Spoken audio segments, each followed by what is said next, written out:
3 weeks before my wedding, I got a text from a stranger asking if I was still planning to show up to my own reception, because according to the banquet manager, my date had been given away.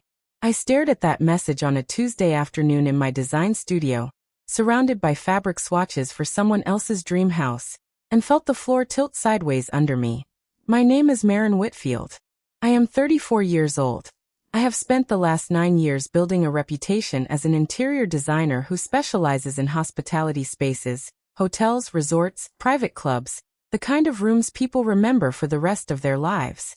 I had personally designed the ballroom I booked for my own wedding 18 months earlier. I knew every inch of that space, the exact grain of the reclaimed oak beams, the way the afternoon light hit the west windows at 4 o'clock. What I did not know, standing in my studio with my phone shaking in my hand, was that my own mother had just given my wedding day to my brother. To understand how a mother cancels her daughter's wedding without her daughter's permission, you have to understand the family I come from. And you have to understand my brother Tyler. Tyler is 2 years younger than me, and has never once in his life heard the word no land on him the way it lands on everyone else. Our mother, Carol, built her entire identity around him from the moment he was born. And I don't say that with bitterness anymore, only with the flat clarity you get after years of watching a pattern repeat. Growing up, if Tyler forgot his homework, I was the one who'd left it on the counter and should have reminded him. If Tyler wrecked the car, it was because I hadn't warned him about the icy road. I became the family's shock absorber before I understood what the word meant. I left for college the day I turned 18 and never really moved back. Not because I didn't love my family, but because distance was the only language that let me breathe. I built my career from nothing, one hospitality contract at a time, sleeping on air mattresses in half-finished lobbies, learning how light and fabric and silence can make a stranger feel like they belong somewhere. 6 years ago I landed the project that changed everything. A full interior overhaul of a struggling boutique property called the Ashcombe, owned by a quiet, exacting man named Julian Reyes who had inherited the building from his grandfather and refused to let it die. We fought over every decision for 4 months straight. And somewhere in that fighting we became something like friends, then something like family, the kind you choose rather than the kind you're handed.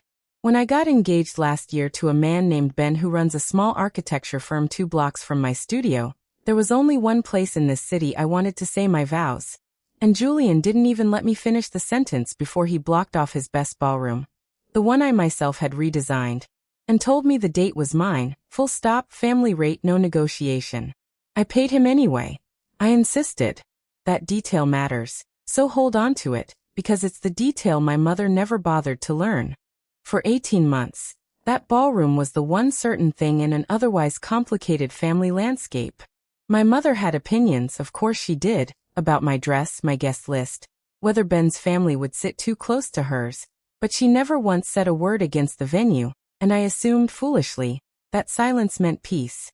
What I didn't know was that 4 months ago, my brother Tyler had proposed to his girlfriend Sienna in a moment so rushed and so uncharacteristically decisive that even our mother seemed startled by it.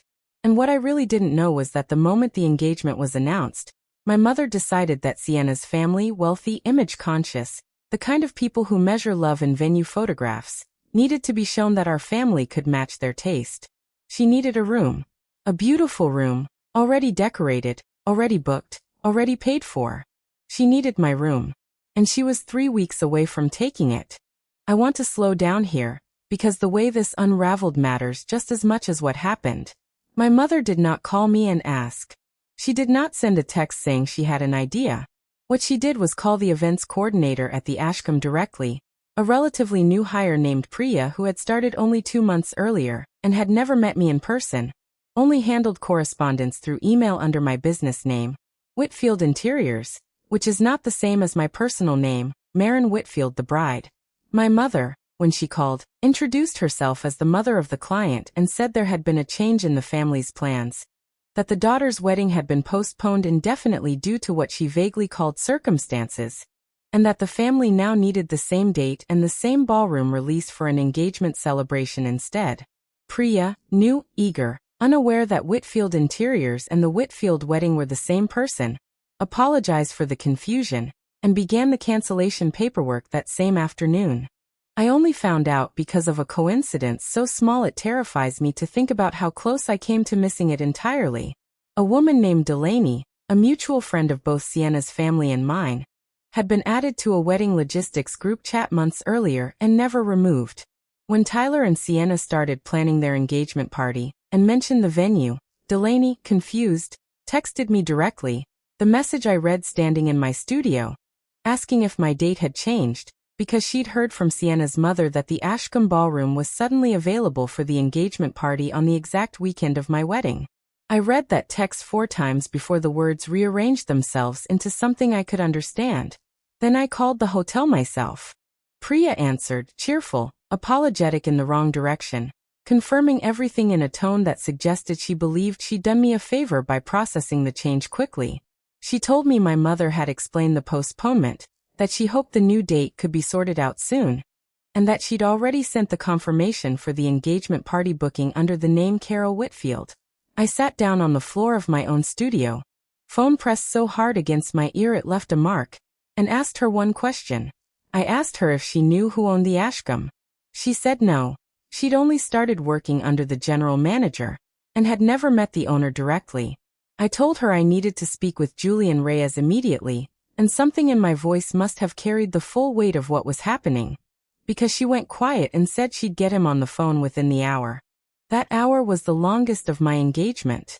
I sat with my laptop open to the contract I had signed 18 months earlier, the one with my legal name on it, the one specifying the date, the deposit, the non-transferability clause we'd written in specifically because Julian had joked that in this business, someone's cousin always tries to steal someone else's date. I hadn't found that joke funny back then. I found it a lot less funny now that it had come true. Except the cousin was my own mother, and the date being stolen was mine.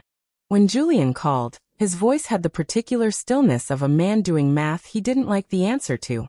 He told me he'd pulled the file the second Priya mentioned the name Whitfield twice in one sentence, and what he found made his jaw tighten before he even finished reading it.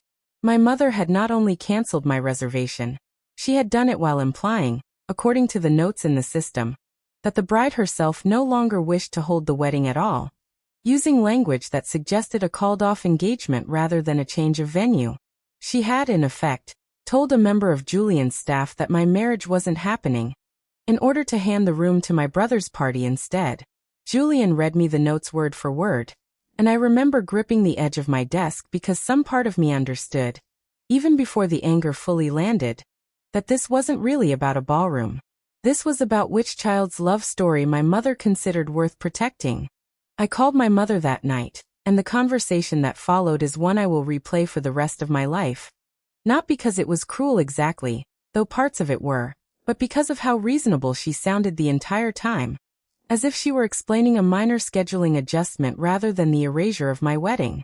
She told me Sienna's parents had already booked a 5-star resort for the wedding itself, and that our family needed something impressive for the engagement party or we'd look, in her words, like we couldn't keep up. She told me my wedding could easily be moved. Venues get moved all the time, and that Tyler's engagement party was a one-time window because Sienna's parents were only in town for that specific weekend.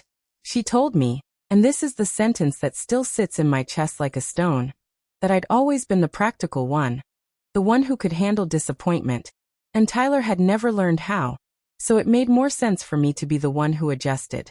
I asked her if she understood that she had told a stranger my engagement was over. She was quiet for a moment, and then she said, well, it's not really a lie if it just means the date is uncertain now, is it? I did not sleep that night. Instead, I sat on my kitchen floor with Ben's hand on my back and my phone lighting up with unanswered questions from my own bridesmaids, and I recalculated my entire childhood in real time. Every birthday that quietly became about Tyler by the end of the day. My college graduation, which my parents missed because Tyler had a baseball tournament 3 states away that they decided was more urgent. I had spent 34 years calling this pattern normal, calling myself the strong one, the flexible one, the one who understood. That night, I finally called it what it was.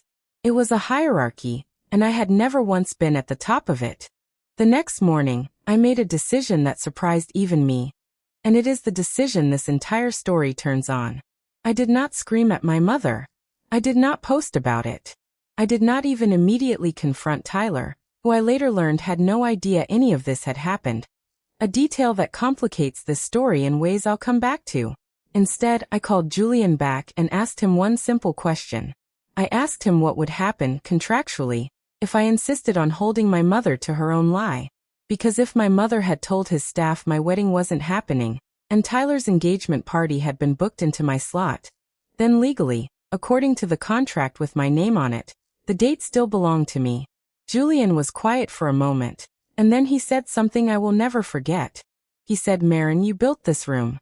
You designed the exact chandeliers currently hanging over your brother's engagement dinner. Tell me what you want done, and consider it done." That single sentence changed the entire shape of what came next, and it's the moment I need you to sit with because the next 48 hours were not about revenge, though I understand if it looked that way from the outside. They were about the first time in my adult life that someone with actual power in the situation looked at me and said, "Your version of events matters more than hers." If a story like this is starting to feel familiar to you, if you've ever had a family member quietly decide your milestone was less important than theirs, I want you to type the word "noticed" in the comments below, because that's exactly what this story is about, and I promise you the ending is worth staying for. Here is what I decided, sitting across from Julian in his office 2 days later with Ben beside me and a legal pad between us. I was not going to cancel Tyler's engagement party out of spite, because Sienna had done nothing wrong, and punishing her for my mother's decision felt like exactly the kind of collateral damage my family specialized in.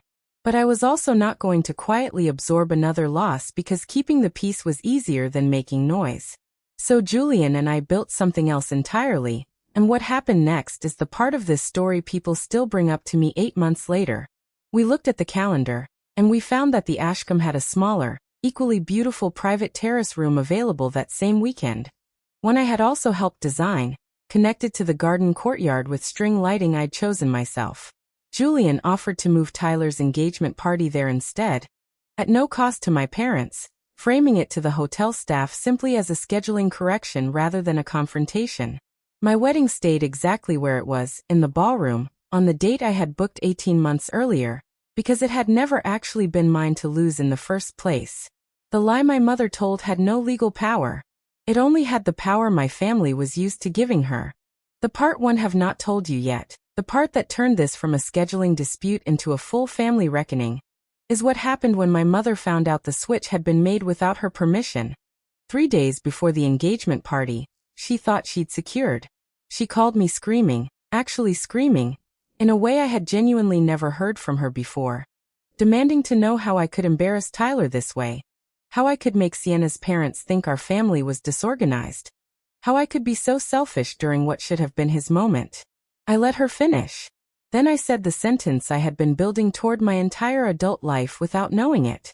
I told her that I had not moved anyone's party. I had simply refused to let her erase my wedding to build his. I told her that Tyler's engagement party was still happening, still beautiful, still fully paid for by the hotel as a gesture of goodwill. And the only thing that had changed was that I was no longer the one absorbing the cost of her favoritism. There was a long silence on the phone. And then she said the words that finally broke something loose in me. She said, "You've always been able to handle more than him. That's just who you are." I told her that being able to handle more doesn't mean I should have to. And I hung up before she could answer, which I had never once done to my mother in 34 years of life. The engagement party happened on schedule in the terrace room, and by every account it was stunning. Sienna's parents were thrilled.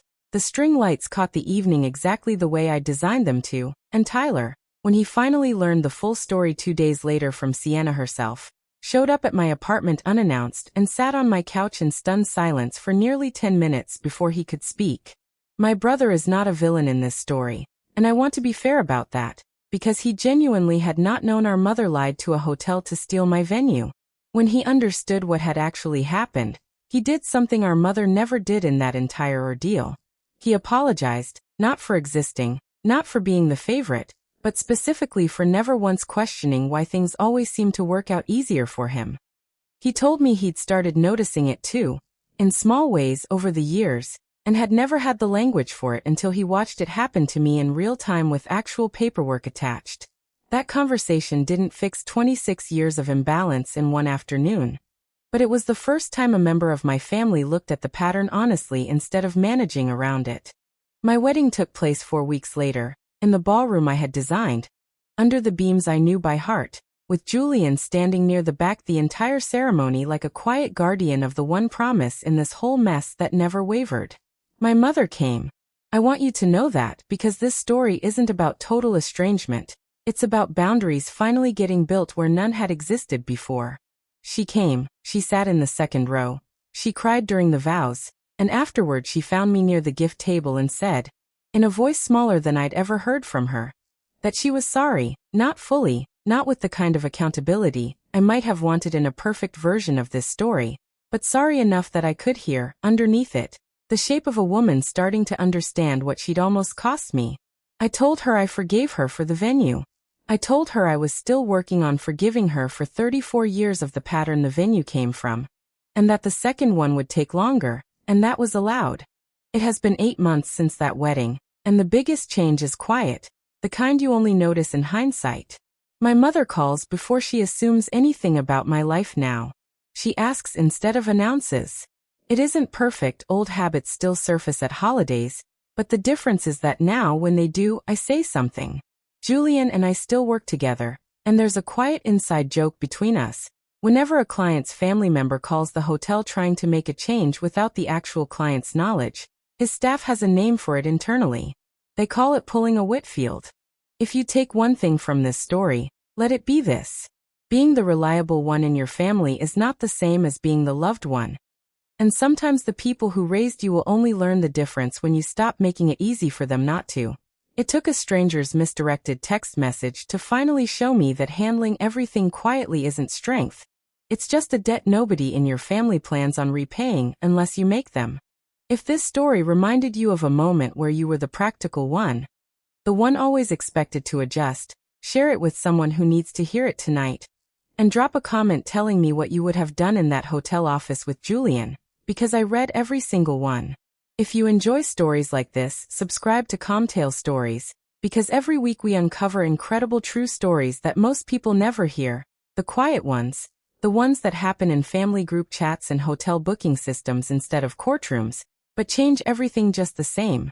And if you're wondering what happened to that first, wrong reservation, the one my mother tried to build on a lie, stay close because next week I'm telling you about the phone call Sienna's mother made to mine. 6 months later, once she found out the truth about that terrace room.